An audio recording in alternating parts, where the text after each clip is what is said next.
Olá, bom dia, meu irmão. Graça e a paz do Senhor Jesus.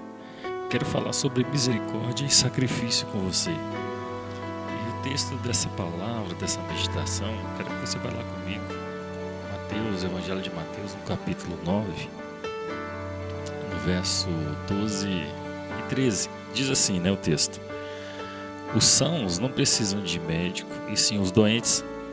Ide, porém, e aprendei que significa misericórdia quero e não holocaustos, pois não vim chamar justos e sim pecadores ao arrependimento.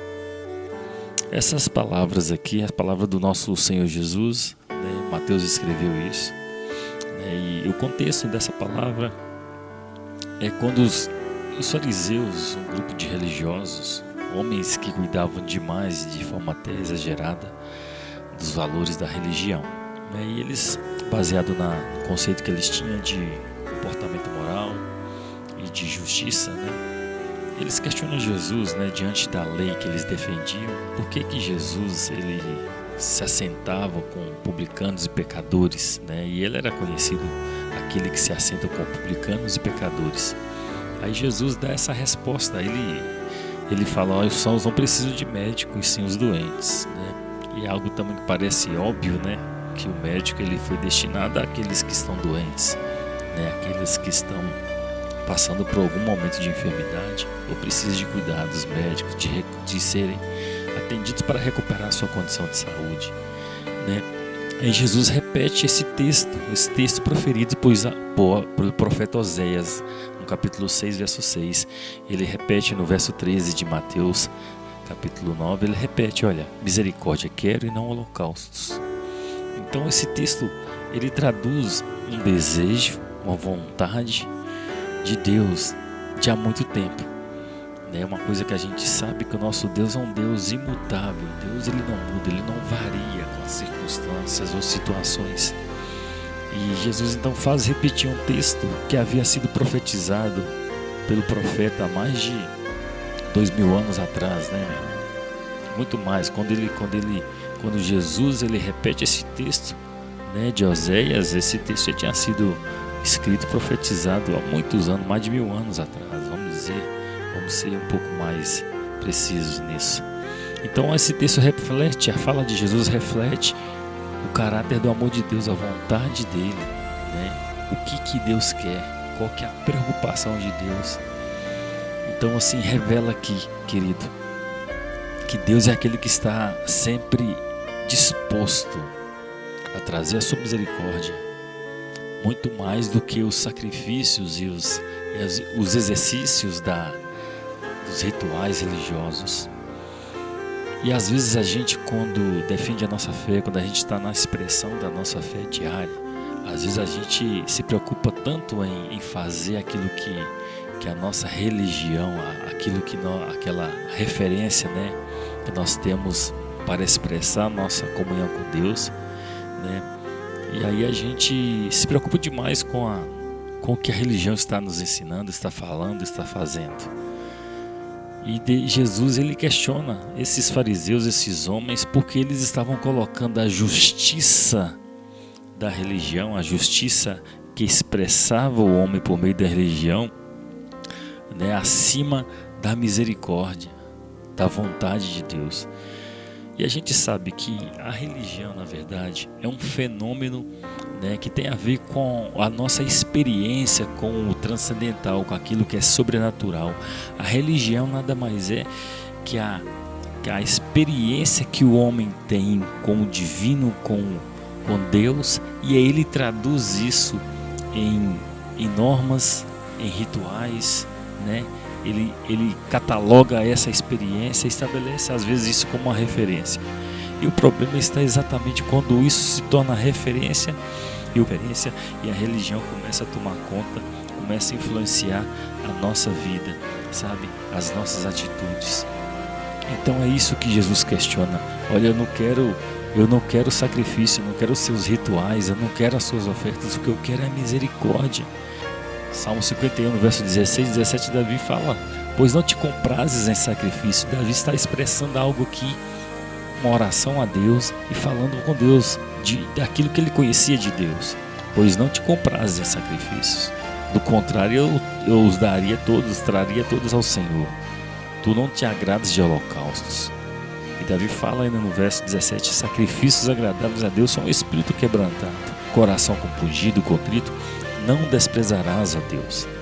Então a gente vê o salmista falando aqui de algo que ele conhecia, que era o caráter de Deus, o coração de Deus, a vontade perfeita de Deus. Davi conhecia. Então ele declara isso. Verso 19, o que ele fala? Aí ele fala: então te agradarás do sacrifício de justiça, dos holocaustos, das ofertas queimadas sobre o teu altar se oferecerão novilhos. O problema é que às vezes a gente quer exercer a nossa própria justiça, baseado na religião que a gente quer viver. A gente quer trazer a nossa justiça sobre as atitudes das pessoas. A gente quer trazer a nossa justiça baseada na religião que nós cremos, sobre aquilo que as pessoas devem fazer, sobre o coração delas, sobre o arrependimento delas. E é onde que a gente perde a oportunidade de agradar a Deus, porque a gente coloca os valores da religião acima da vontade do coração, da bondade de Deus. A gente vê isso, irmãos, claramente, queridos. Quando a gente vê Jesus, ele na casa de Simão, o fariseu convida ele para uma refeição na sua casa. Lucas no capítulo 7, a partir do verso 36, a gente observa isso. O fariseu convida Jesus, então, para essa refeição. E chegando lá, Jesus se assenta no meio daqueles homens e assim, inesperadamente chega uma mulher. O texto de Lucas 7 fala que é uma mulher pecadora. E aí ela chega por trás do Senhor Jesus e ela se derrama ali em lágrimas diante do Senhor. Ela entra na casa e se derrama ali como uma expressão de adoração, de gratidão a Deus. E Simão, assim como outros fariseus naquele momento, começa a questionar aquilo, né?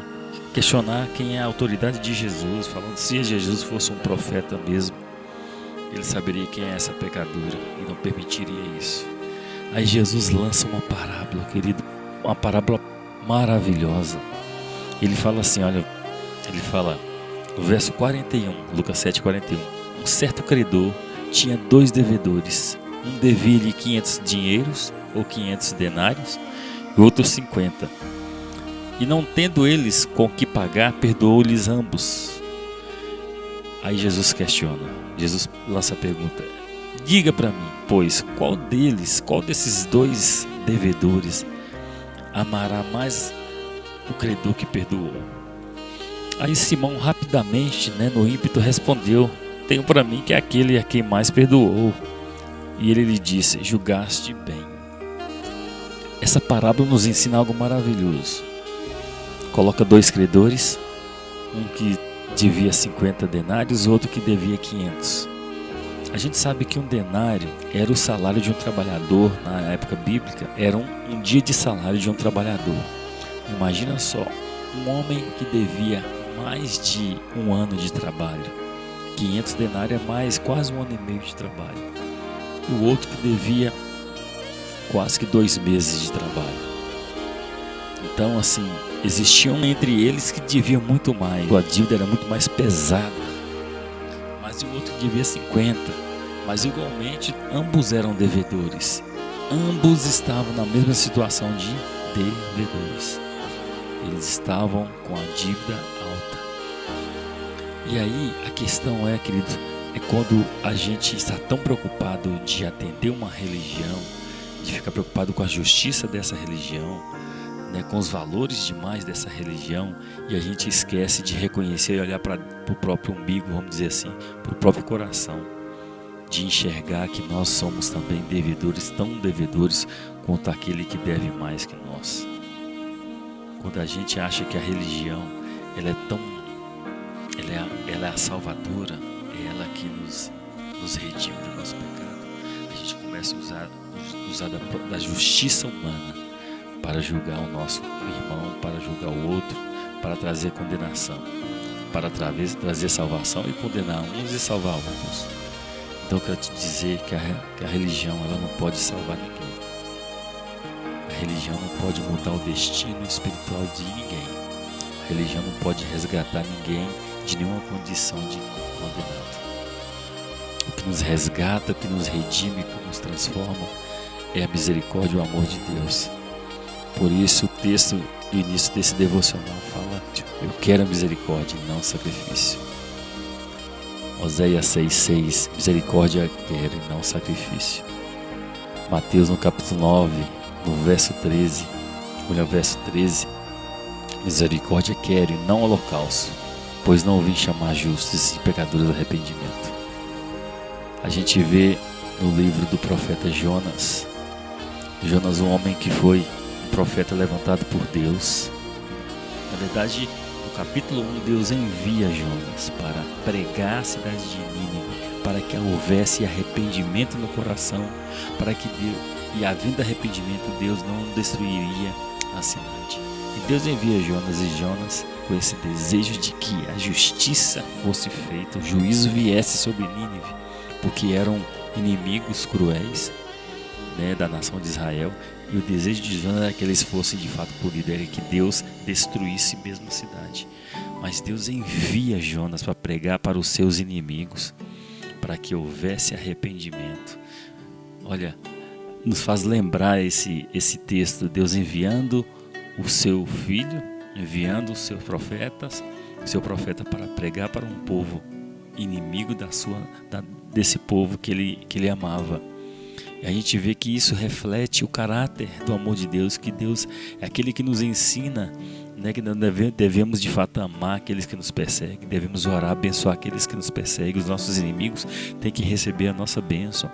E Jonas não queria isso, e ele fugiu. Então a gente conhece a história, ele fugiu, foi para outra cidade, foi para a cidade de Tarsis, fugindo do propósito, né, da ordenança de Deus.